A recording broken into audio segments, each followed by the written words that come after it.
where were you the days that your service ended? My service ended up to Ogden, Utah. When the war was over, we were out in the middle of the Pacific coming home from our stint down in the Philippines, and when Japan surrendered. We were out in the middle of the ocean, and of course, our ship at the time, we were in what we call blackout. No lights on the ship of any kind outside the ship, and all blackout curtains at every door, 2 sets of curtains, and all portholes were closed. But so there was no lights outside the ship. But we weren't sure when they declared Japan surrendered. We weren't sure that all the Japanese submarines would know that they were fighting. So we kept battle conditions going all the time for several days, and we didn't have any lights showing on the ship at all. And then one night, about 3 or 4 days after Japan had surrendered, we sighted lights on the horizon, and the alarms went off, and all kinds of reports came over from everybody on watch. I was up on the bridge, and some of them said there's a fire dead ahead, and then there was something else, and then there was lights, and then there was everything. So when we got to it, close to it, there was a ship going the opposite direction as we were. We passed it, of course, going up. When we got closer, we could see it was a ship with all their lights on, all over that ship. It was when the light, of course, we'd never seen a bright ship before in the war. And everybody was out on the beat. Of course, we were all on our guns, not knowing what it was. And when it got broadside to us, why, just automatically, everybody on the ship started to cheer, because then we knew the war was over. If he dared to come out there with these lights, why. So then they turned all the lights on our ship. And that was the first time for a couple of 3 years we'd had lights on the ship. And so we were out in the middle of the ocean when Japan surrendered. But my home base, and I was in Algiers, which is across the river from New Orleans. And that was my home base. I went back there to Algiers, and I stayed there for a week, did the test. And then they sent me, I was assigned to go to Shoemaker Base in California, and then go to Japan for a year. I was a boatswain second, and they used boatswains all the time for military police. So I was to go to Japan for a year, my assignment was, then I could get out. And but from Algiers, my home base, I was allowed 30 days en route. I had 30 days from get to Algiers, my home base, over to Shoemaker. So I went up to Washington and to see my sister, and up in Connecticut to see another sister, and then I came home to Salt Lake. And when I went through Salt Lake, I lived in Vernal at the time.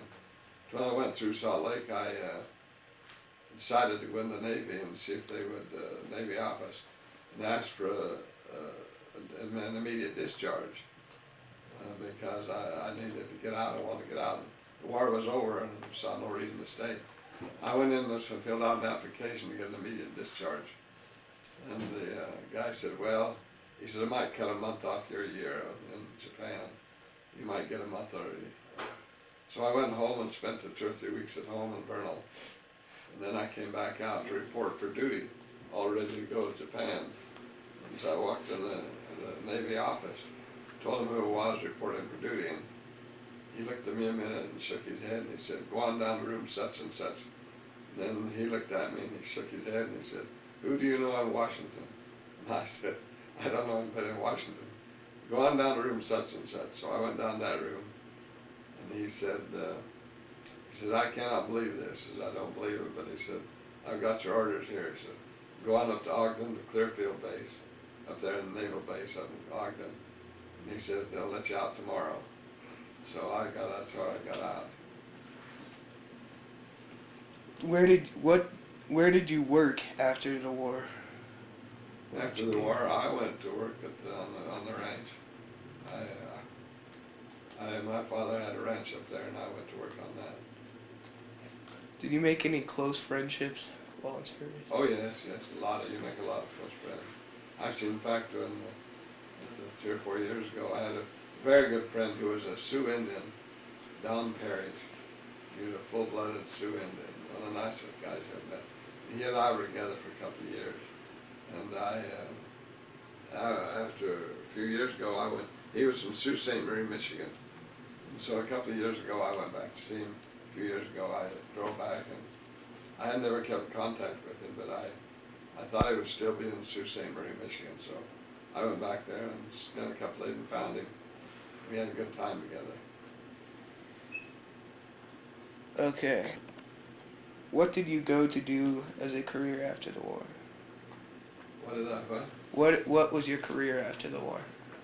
Well, I started to go to law school. Wanted to go to law school, and I'd had some college, and I wanted to get back in college. But then things came up that I just couldn't do it. My father was sent to Europe, and I had to stay and run the farms. And so I stayed in farming, and so I was basically agriculture for several years. Then after a few years of that, we had to move to Salt Lake for the boy to get to the hospital, to the doctors.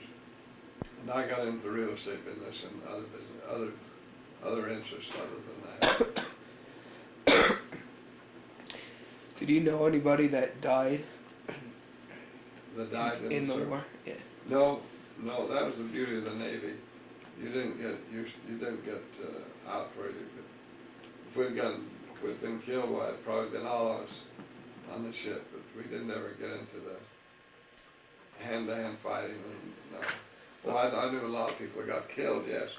I had a brother that got killed. I had a brother who was a pilot, a fighter pilot, and he got killed he went all through the Aleutian campaign against the Japanese, and then they sent him to Europe. He flew a P-47. He got shot down once, and then got out of his plane all right, and got back to England, and then he got another plane and went up, and a few days later he got shot down over Domfront, France. So do I know any of them? Yes, I know a lot of people. I didn't see any out there where they got killed during the war, but I had a lot of friends got killed.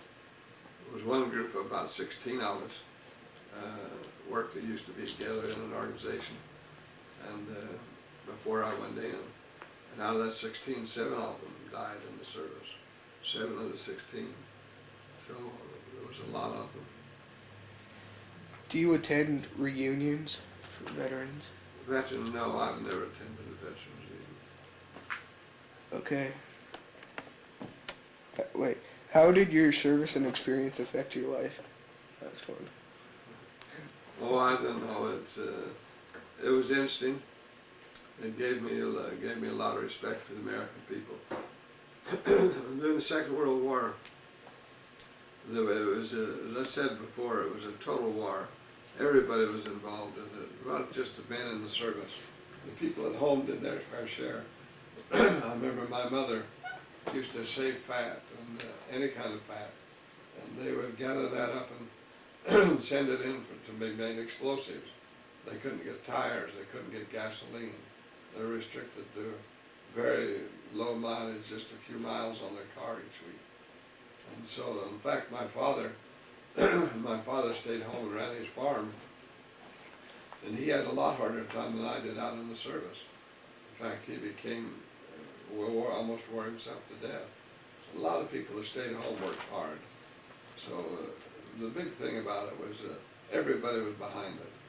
That was the big thing. Nobody was fighting it. Everybody was involved, both those who stayed home and those who went in the service. Okay. Is there anything you would like to say? No, I don't think so. Okay. I think we covered pretty well much of it. Okay.